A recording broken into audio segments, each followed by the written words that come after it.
Good morning, friends. I, Dr. V. M. Tidke, Sanjeevani College of Engineering, Department of MBA, welcomes you all. Let us continue our studies of Decision Science Unit number 4, that is Network Analysis.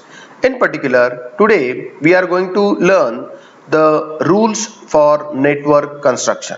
So, at the end of the session, every student will be able to understand the various rules for network construction. Friends, the various rules are as follows. Number 1. A network should have only one initial node, that is event, and only one terminal node. All other nodes should be tied to the network on both the sides. Remember, when you are drawing any network, every network begins with a single node and ends in a single node. So there are no more than one nodes or events in the beginning of the network and diagram and at the end of network diagram. Okay, rule number 2. Each activity in the network should be represented by one and only one arrow.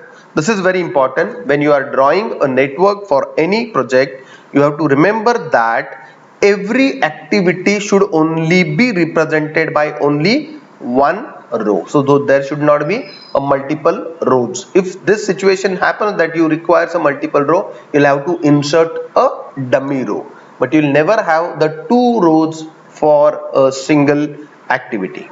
Moving further, number 3, an activity cannot start until all its preceding activities are completed. As I told you, when we were learning the components of network analysis, we have seen the types of activity, and there is an activity called succeeding activity or preceding activity. So if any activity is going to start, it will never start unless and until its preceding activities have finished. I will give you an example. If you are involved in the project of construction of a house, so painting is one of the activity and plaster is another activity. So don't you think after completion of plaster only you can begin with painting, or will it be possible that painting has happened and then you started plastering? Not possible. So this is the thing that you need to remember. Whenever you are drawing any network, you have to remember that every activity will only begin when its preceding activities or all the preceding activities to them are finished.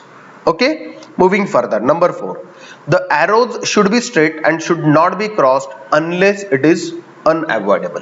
When you are drawing a network for any project diagram, you have to remember that whichever rows or arrows that you will be using for representing the activities, they needs to be straight as far as possible. But sometimes it might happen that there is no ways to keep them straight and you have to make them tilted or you have to make them crossed or diagonal. So it should only be done if it is not possible to have the maintenance of straightness of the same. Next, moving towards the 5th rule. Each event or node in a network is identified by a unique number. When you are drawing a network, you have to remember that you have to give numbers to events, and every event should have a unique number. Okay, moving further, when you are drawing a network diagram, you have to remember the Fulkerson's rule for numbering. Okay, so what is the Fulkerson's rule for numbering? When you have already drawn a network and when you have to give the numbers to events, the rules are like this. Begin with number 1 to the initial node. So where the network has started, give that particular event a number to be 1. Then delete all the outgoing arrows starting from that number and found out the node which do not have any incoming arrow and number that particular event or node with a number consecutively as 2, 3, 4 and so on and so forth. Repeat the steps 2 and 3 until the terminal node is numbered. So this is a very simple rule of numbering according to Fulkerson's rule.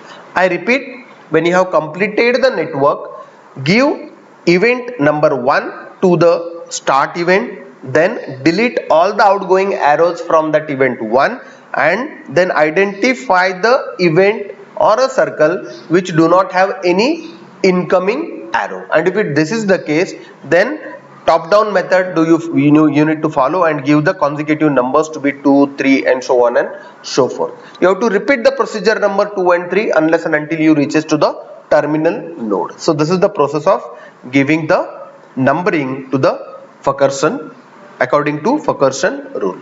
Moving further, this is a great example whereby I have shown you a network and I have also given the numbers to them.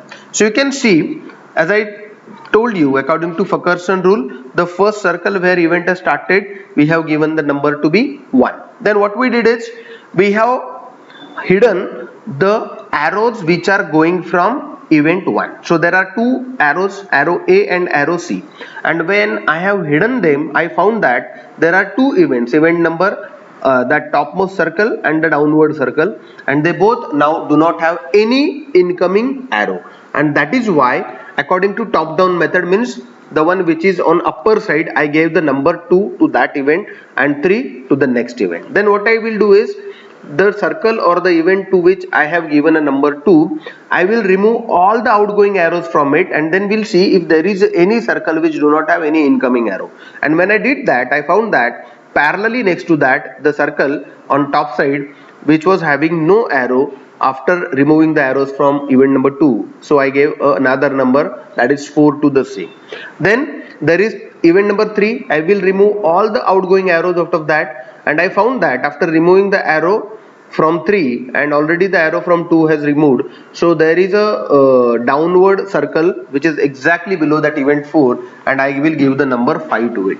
Then I will remove all the arrows of 4. After removing all the arrows of 4, there is another circle which is on right hand side, the second last circle, but unfortunately there is one more arrow which is going to that from event number 5, so I cannot number that right now. And then I will move to event number 5. I will remove all the arrows going from event number 5. I came to know that now activity F and G would be hidden, so there is another circle which do not have any incoming arrow, and that is why the number 6 is given to that. And lastly, I will remove all the outgoing arrows from 6, that is event H, and hence there is a last blue colored circle which do not have a number, and I gave last number, that is 7. So this is how you can give the numbering to the events in the network analysis according to Fulkerson rule. I hope you have understood the video. So do a small exercise, try to explain the various rules for network construction along with examples. Thank you for watching the video. If you have any doubts to be asked, you can contact me on below mentioned details. Thank you. Have a nice time.